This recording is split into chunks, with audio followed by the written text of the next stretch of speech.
asifiwe. Naitwa Nabii Jeremia Emmanuel. Ninakuletea mwendelezo wa somo ambalo lilikuwa linahusu madhara au katazo la kusikiliza nyimbo za dunia kwa mtu ambaye umeokoka. Pamekuwa na maneno mengi sana. Kuna wanaosema kusikiliza nyimbo za dunia kwa mtu anayemwamini Kristo ni sawa, kuna wengine wanakuwa wanasema sio sawa.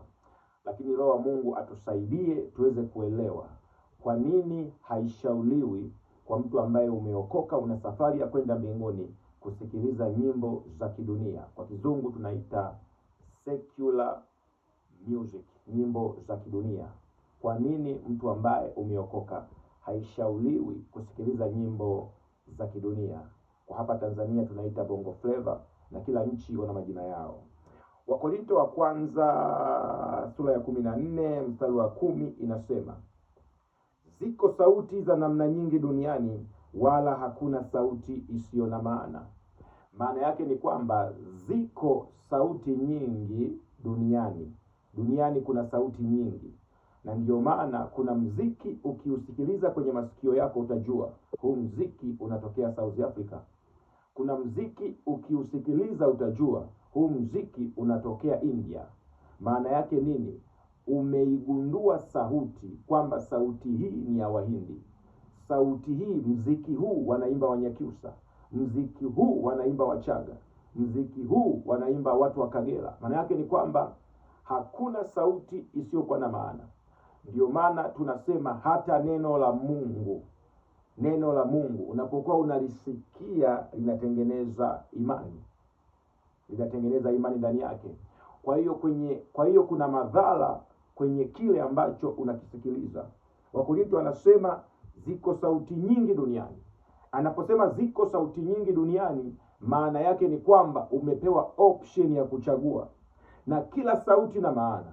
Kwa hiyo kama utaamua kuisikiliza sauti ya muziki wa bongo flavor, maana yake kuna maana na kuna madhara juu ya hicho ambacho tutakuwa nakifanya. Na kama utaamua kusikiliza sauti ya muziki wa nyimbo za Injili, maana yake kuna faida, kuna nguvu ya Roho Mtakatifu ambayo inakuwa inatembea na wewe kupitia muziki wa nyimbo za Injili. Kwa hiyo kila sauti inakuwa ina maana kama Biblia inavyokuwa inasema. Lakini ukiendelea katika maandiko tunaona ya kwamba, tuangalie kidogo kwa habari ya maandiko hapa. Kuna andiko hapa nataka ni share na wewe mtu wa Mungu ambalo kidogo litakuwa likitembea na wewe. Biblia inasema kwa habari ya sauti pia. Inaendelea kusema, Samueli wa kwanza 16:23, Daudi alimpigia Sauli kinubi. Huu mstari unaelezea juu ya Daudi wakati anampigia Sauli kinubi. Wakati Daudi anapiga kile kinubi, roho mbaya ilimtoka. Kwa hiyo tunaona ya kwamba Daudi alipokuwa anapiga kinubi, kuna roho mbaya kwa Sauli ilimuondoka.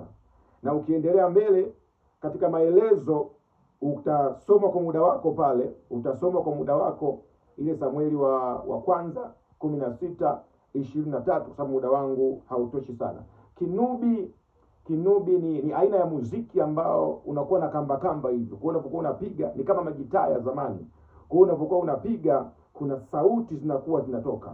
Kuna muda ambao Sauli aliingiwa na roho mbaya. Lakini Daudi akachukua kinubi akapiga, ile roho mbaya ikamtoka. Sasa hii inatufundisha nini?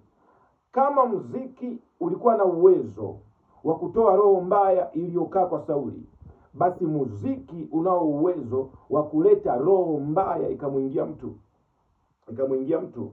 Hicho ni kitu ambacho naomba ukielewe mtu wa Mungu.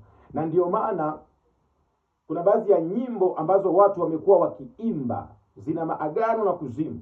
Wengi wamejikuta wanaishi katika nguvu za mapepo na mashetani. Kwa mfano, sasa hivi kuna wimbo mmoja ameimba mzungu mmoja Marekani, ameimba wimbo unaitwa I'm a Single Lady. Ukiutafsiri wimbo kwa Kiswahili, maana yake ni kwamba yeye ni mwanamke ambaye hajaolewa. na anapokuwa anaimba ule wimbo unachezwa, unaenea duniani kote. Kwa hiyo maana yake ni kwamba unahamasisha wanawake wasiingie kwenye ndoa. Tayari unaunga mkono ajenda ya kishetani ya kutokuingia kwenye ndoa. Kwa hiyo zipo nyimbo nyingi ambazo, kuna nyimbo zingine, kuna mwimbaji mmoja ameimba kwa habari ya pombe, anasifia pombe. Maana yake ni kwamba unaambukiza roho ya ulevi, inatembea katika vijana. Kwa hiyo kila sauti inakuwa ina maana. Ndiyo sababu tunasema mtu uliokoka, achana na kusikiliza nyimbo ambazo hazina utukufu wa Mungu, maana zile zinaondoa. Unaweza ukasikiliza ukahisi kama hazina madhara kwako, lakini uwe na uhakika ya kwamba kiwango cha Roho Mtakatifu kuongea na wewe kinaondoka. Kuna muda ambao Roho Mtakatifu anakuja aongee na wewe, anakuta tayari umejaza mashairi ya nyimbo za dunia, umejaza mashairi ya kina Chris Brown, umejaza mashairi ya kina Beyonce. Sasa Roho Mtakatifu anakaa wapi? Lakini maandiko yanasema ya kwamba nimelitunza neno lako moyoni mwangu ili nisikutende dhambi. Maana yake moyo Mungu ameudesign kwa ajili ya kuhifadhi neno la Mungu. Kwa hiyo Mungu akubariki sana katika jina la Yesu. Na usisahau, shetani alikuwa ni malaika aliasi. Mungu alimtengeneza katika uzuri, na alikuwa mwili wake umetengenezwa na vinubi na vinanda. Alikuwa akitembea na msifu Mungu. Kwa hiyo alivyoasi, usitegemea kwamba atamsifu Mungu tena. Lazima atapandikiza ile roho. Unapoona kuna option mbili, muziki wa dunia na muziki wa Mungu, kwa nini vimetenganishwa vikawa viwili? Maana yake ni kwamba Roho Mtakatifu akuongoze kuchagua njia iliyokuwa bora. Mungu akubariki sana. Wengi wamepata mapepo kwa kusikiliza nyimbo za kidunia. Wengi wameingiwa na roho chafu kwa kusikiliza nyimbo za kidunia ambazo zingine zina maagano na kuzimu. Kuna wasanii leo wanatoa kafara ili waweze kutoa miziki. Kuna wasanii leo wanaweka maagano, wengine hawana vizazi, wengine wametoa kafara kwa mama zao, wengine wanatoa kafara kwa mashabiki wanapokuwa wanashangilia wanakufa. Kwa hiyo zile nyimbo zina uvuvio wa nguvu za giza. Asija kaibuka mtumishi akasema sio dhambi. Hapana, kuna roho fulani zitakuletea madhara. Ndio maana leo kanisa limepungukiwa na nguvu ya Mungu, limepungukiwa na usikivu wa kiroho. Kanisa leo limepungukiwa na nguvu ya maombi, kwa sababu muda mwingi watu wanachanganya. Kama unaamua kumsikiliza Mungu, fanya vitu vya kimungu ambavyo Roho Mtakatifu atakuwa na wewe. Mungu akubariki sana. Naitwa Nabii Jeremia Emmanuel, na Mungu akubariki katika jina la Yesu. Amen.